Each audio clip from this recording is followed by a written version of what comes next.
Starting it off, let's talk about the Masteries. In the Masteries, I like to run 12-18, 12 in Frosty, 18 in Cunning, down the Frosty tree, taking the Sorcery for the AP, Feast for the Sustain, Natural Talent for the damage, and Oppressor because you have a stun and a slow naturally built into your kit, so this is going to give you a lot of added damage. And then down the Cunning tree, you're going to take Wander for movement speed, Assassin for damage. If you feel like you're going to need the early game biscuits, that's a pretty good choice because taking the potions early game can be very helpful. So if you feel like it's going to be a tough matchup, you can take this. I don't suggest taking Runic Affinity because with how hard you can push lane and kill everything anyways and what you're going to be building, you won't really need this. So I suggest taking Assassin or Secret Stash, then running it down to Merciless, Dangerous Game, Precision, and Thunderlord's Decree. Thunderlord's Decree is going to give you an insane amount of damage. There's really no better keystone you can take than Thunderlord's Decree. Then yeah, it's just pretty much the best keystone you could possibly take for him right now. Alright, so for the item sets, Xerath builds very similar to Vel'Koz in a lot of aspects, just very basic mage stuff. Starting it off, you're going to take Doran's Ring, 2 Health Pot, and Warding Totem. On your first back, this is what's going to make it or break it. Like with most champions, on your first back, you're going to decide what you're going to build. I suggest usually picking up boots. If you don't have the money though, I usually suggest going straight for Catalyst Protector, or if you don't have enough money to get the Catalyst Protector, if you don't have 1200 gold, start getting the Chalice. And if you can't get the Chalice because you're really dirt poor, get the 2 Fairy Charms, a Doran's Ring, and some potions.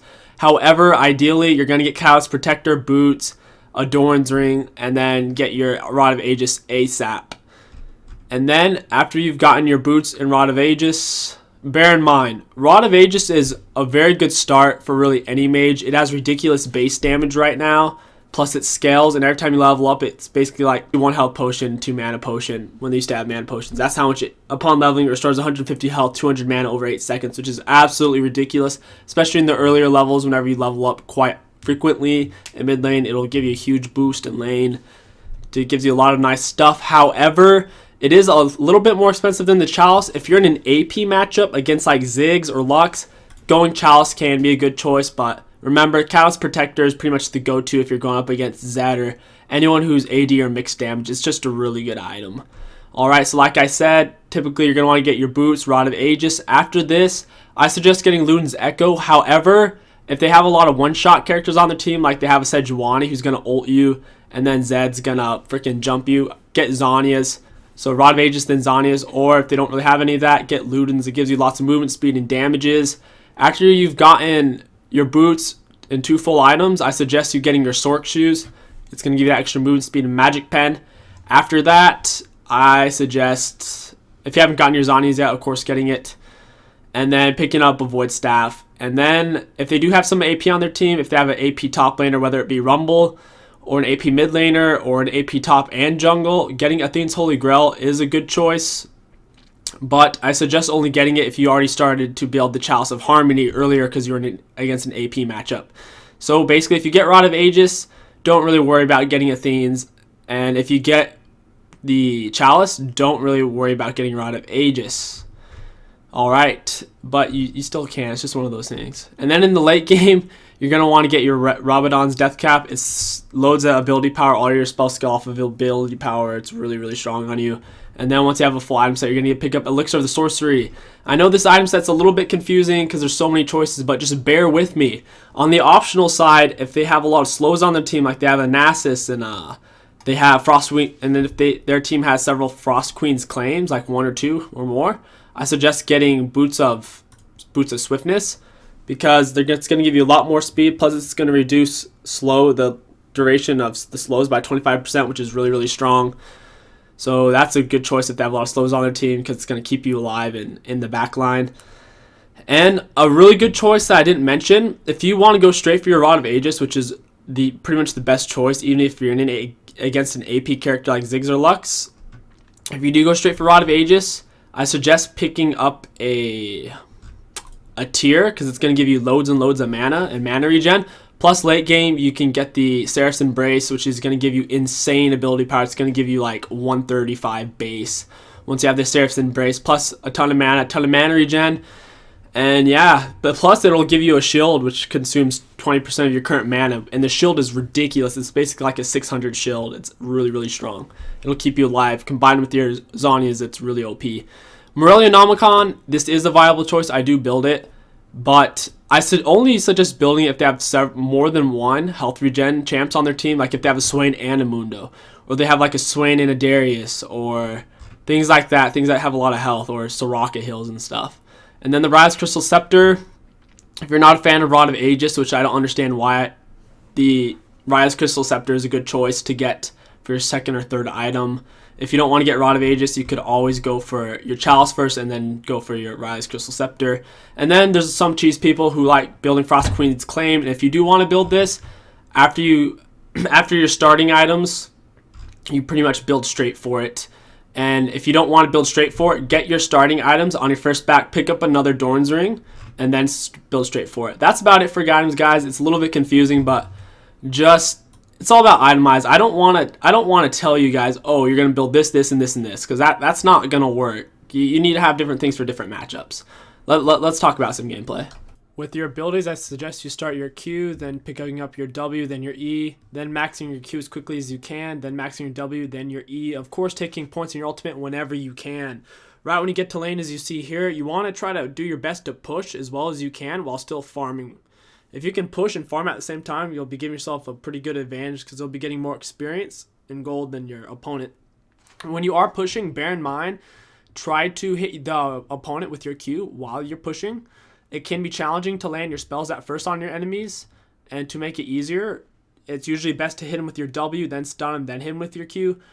But it's best to make sure they're at least slowed first before you try to land a Q on them, especially if they're good at dodging. In earlier situations, like against worse players, it's easier to land your spells against them, but once players get better, then it's a little bit more difficult, especially when you're newer to Xerath. It's going to be hard to land your spells, so try to throw out your W first. Once they're slowed, hit them with your E, which is your stun, and then hit them with your Q. Xerath has a lot of kill potential, especially with enemies running away and stuff, which is why it's very important that you play him in enough games that you get comfortable with landing your skill shots. I suggest putting all of your skill shots on quick cast, so basically you just click the button and it will cast a spell in the direction of your mouse. It's very, very nice. And yeah, as you can see, I basically went for the Catalyst Crystal, and instead of going for the tier, I went for part of the Morelia Nomicon for the extra mana. It was a bit of a poor choice. I should have just got an extra Dorn's Ring, but it gives me all the mana I need. As you can see, I threw out my slow, then my stun, then I just followed it up with my ultimate and then my Q. If you're going to ult someone in a 1v1, it's best to do it after you've stunned them so that way you can land it. Otherwise, they'll just dodge it. And or if they're running away or if your teammate is CC'd them, it'll be a lot easier to pick up the kill. As you know, your passive gives you back mana. It's like every 10 seconds. When you auto-attack something, it gives you double mana back when you auto-attack an enemy. So try to use that whenever you're pushing the lane to get more mana back. If you're getting chased down like you saw earlier, throw out your stun to stop them, and then you can also throw out your slow as well. So I stunned Nami, slowed Annie, or vice versa. Once you get a little bit more comfortable with your spells and their damage and their range, you can start doing cooler stuff like you just saw me flash W. If you didn't know your ranges, that might be a little bit difficult, but I am familiar with my ranges at this point in the game. I mean, as you can see, as the game went on, I got a little bit more experience. This was one of the first games I played Xerath, so it was a little bit rough, but it ended up going pretty good. As you can see, I've maxed my Q. Now I'm working on to my W and then my E, take them out whenever I can. I just walked up, knew the range of my Q, launched it, picked up some easy kills. I got jumped. If you're getting jumped or ganked, don't panic. It's very important that you land your stun, which is your E. If you want to throw out something preemptive, throw out your slow first typically. So that way, your slow is a lot easier to land, especially since it's bigger and goes off faster. It's usually best to use your stun when an enemy is very close so you don't miss it. And yeah, it's just very important to remember. A cool thing you can do to land more damage at once is to cast your W first, which is your slow. Cast it first since it takes longer to go off, and then immediately after you cast your W, cast your E or your Q for maximum damage output. Remember, getting off 3 spells or 2 spells in an auto attack is very important in laning phase and late game, because that way you activate your Thunderlord's Decree, which does loads and loads of damage. Xerath has a lot of poke potential like you see here. Whenever enemies are underneath towers, they're pretty much not safe because you can blow them up. Nami gets a little bit too close. I hit her with my stun since she was close. She runs away. I throw out my W. She gets slowed and damaged. And whenever you're using your W, try to hit them with the center of it because it does more damage if you hit them with the center of it, and it slows them more. If enemies are running away, do your best land spells, and if you can, throw out your stun for an easy pickup kill. Here, Lee Sin gets way too cocky. I stun him as he kicks me away so he doesn't land his Q. Soraka silences, I throw out my W, my Q, and pick up an easy kill.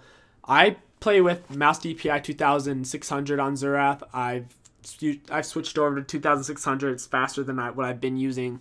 And I find it works best for landing skill shots because if enemies are moving quickly, you need to be able to move your mouse quickly as well to land it. Just don't be too jerky because you might end up missing it. Once you get a little bit more comfortable with Xerath, like I mentioned, you're going to know the range of his spells. You're going to have lots and lots of damage. You can charge up your Q and then flash with it to get a little bit extra range. You're not going to do that very often because you're usually going to be using your flash as a defensive mechanism. Like what you saw there, I used it offensively. I charged up my Q, flashed over the wall, and then got a double kill, then killed Lee Sin with a stun. Popped my ultimate, got a clutch kill on Gangplank. And yeah, so it's pretty much just about positioning with Xerath, just like with Vel'Koz. I'm way too fucking greedy here, and I'm too new to Xerath to know what I'm doing. I throw out my stun way too early, as you see there. I threw out my stun when Annie was really far away, when in reality, if I wanted to hit her, I should have used my W first. I just wanted that pentakill. Hope you guys enjoyed this guy. Remember, you're going to have to play Xerath like 4 or 5 games before you get the hang of him. It will be frustrating, but once you do, he's very rewarding, and I think you'll end up enjoying him a lot. I wish you guys the best of luck. Yeah.